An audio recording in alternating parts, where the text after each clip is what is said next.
Ito, nananawagan na rin tayo sa Pangulo natin. Di ba nag-courtesy resignation niya si Claire Castro. Mr. President, umaapila po ako sa inyo. Huwag mo tatanggalin si Claire Castro. Alam niyo kung bakit? Sapagkat mawawala po kami ng source ng katatawanan. Alam niyo, mahirap ang buhay. Baha na naman ngayon, mataas ang presyo ng bilihin at traffic. Ang dami pong naghihirap, ang taas ng self-rated poverty.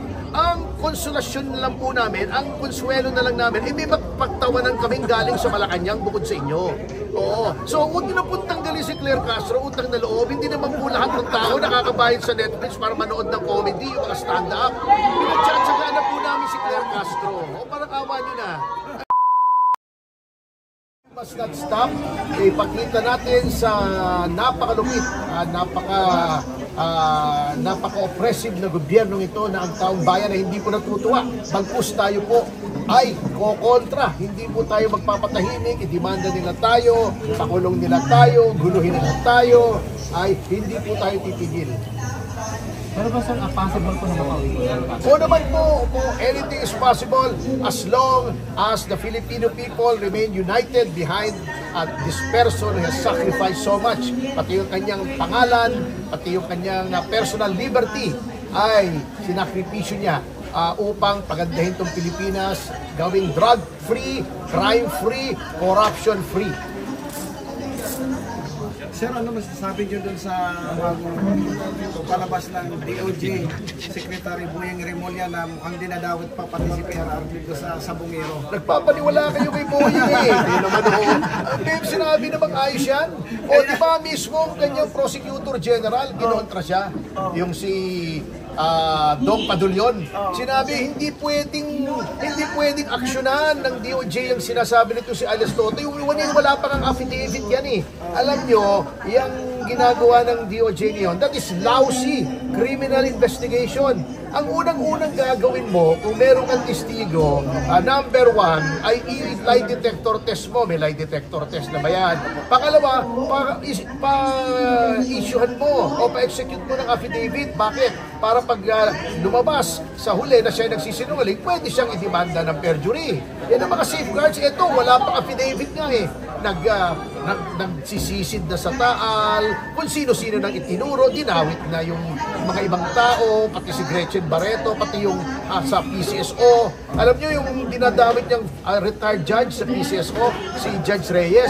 Bakit kaya niya dinadawit yun? Dahil ba yun ang pinakamalakas na kalaban niya sa pagiging ombudsman? Eh, yung mga tirada ni Boyeng eh, huwag niyo masyadong papansinin yan. Sir, kayo ba pabor na maging ombudsman si Boyeng? Ay, hindi siyempre. Hindi dahil siya si Boyeng Remulla. Ngunit, because of his circumstances, teka muna. Dito muna tayo.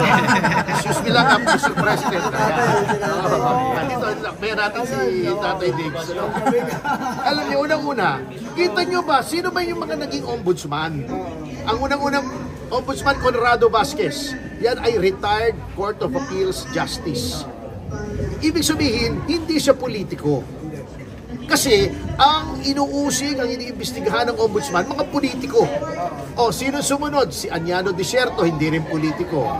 O, si Conchita Carpio Morales, bagamat may mga kengkoy siyang ginawa kasi kamping-kampi siya kay Noynoy. Can you imagine yung sa 44, nagdemanda kami. 44 counts of homicide through reckless imprudence. Ang dinimanda niya kay Noynoy para masabi lang may dinimanda. Graft sa usurpation. O, pero at least retired justice. Si Martinez, retired na justice, di ba? O pa-retire pa lang, inuha sa judiciary. Ibig sabihin, may judicial temperament, neutral, hindi politiko. Walang ombudsman na naging politiko.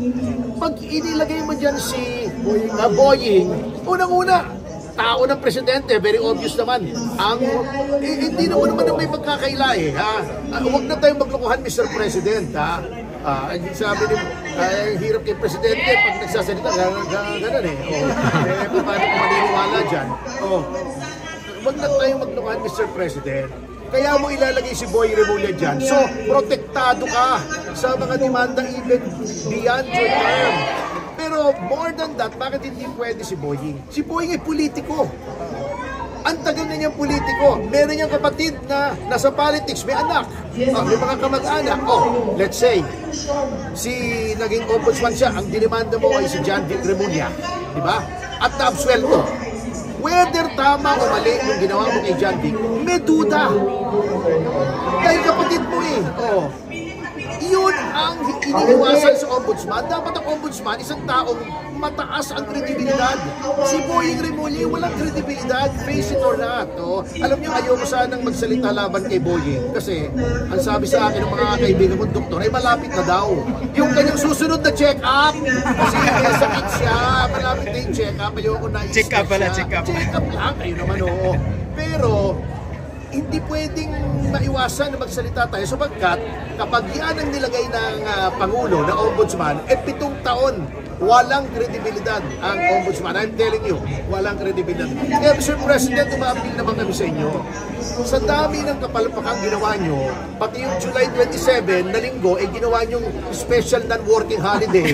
Pagbihira naman Ay, hindi balik nyo na lang ang pagkakamali nyo yung linggo yung holiday, okay na, mapapalampasan namin yun. Pero huwag ka sana kayo magkakamali na gawing ombudsman si Boying Remulla. Otherwise, you can flush your credibility down the drain.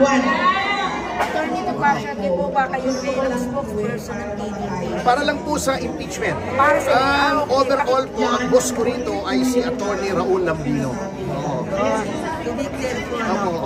Para sa impeachment lang po. Opo. Thank you po, Attorney Tapasya.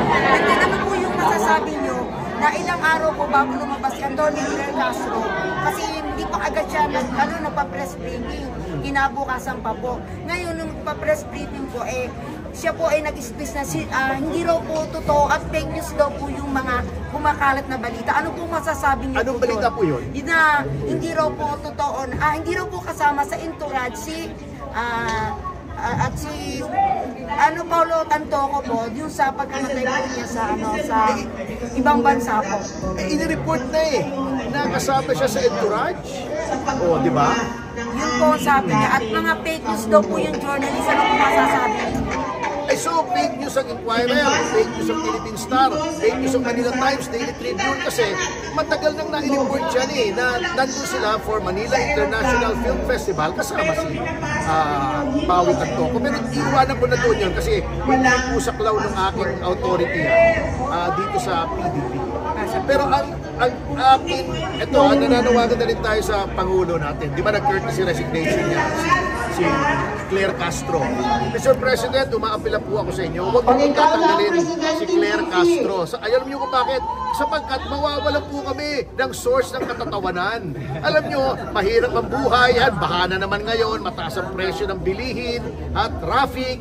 Ang dami pong naghihirap, ang taas ng self-rated poverty. Ang konsolasyon na lang po namin, ang konsuelo na lang namin, may magpagtawanan kaming galing sa Malacanang bukod sa inyo.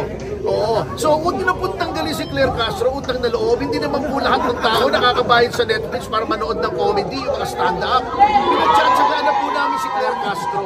Parang awa nyo na. Hayaan nyo naman kaming matawa once a day. Saka pwede po ba si Claire Castro na lang lagi nagsasalita? Wala nang iba. Basis lang po natin sa sambayan ng Pilipino po, Attorney Tapasya.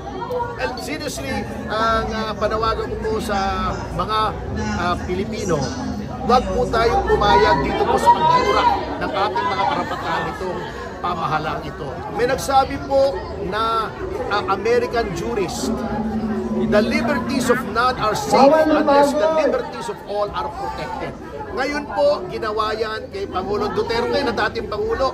Gusto nilang gawin kay Senator Bato. What is to prevent them from doing that to you? Hindi nyo malaman kung sino sa inyo susundin ang isusunod. Masaya kayo ngayon or wala kayong pakialam dahil sasabihin nyo, wala naman kami pakialam dyan sa ICC, sa impeachment. Pero darating pong araw, pag nabihasa itong gobyernong ito na lagi na lang pong nilalabag ang ating batas, yung mga karapatan nyo po ang susunod na malalabag. Kaya we have to stand firm because the price, eternal vigilance is the price of freedom. Salamat po. Attorney Tapasya. Thank you very much. Thank you. Dito.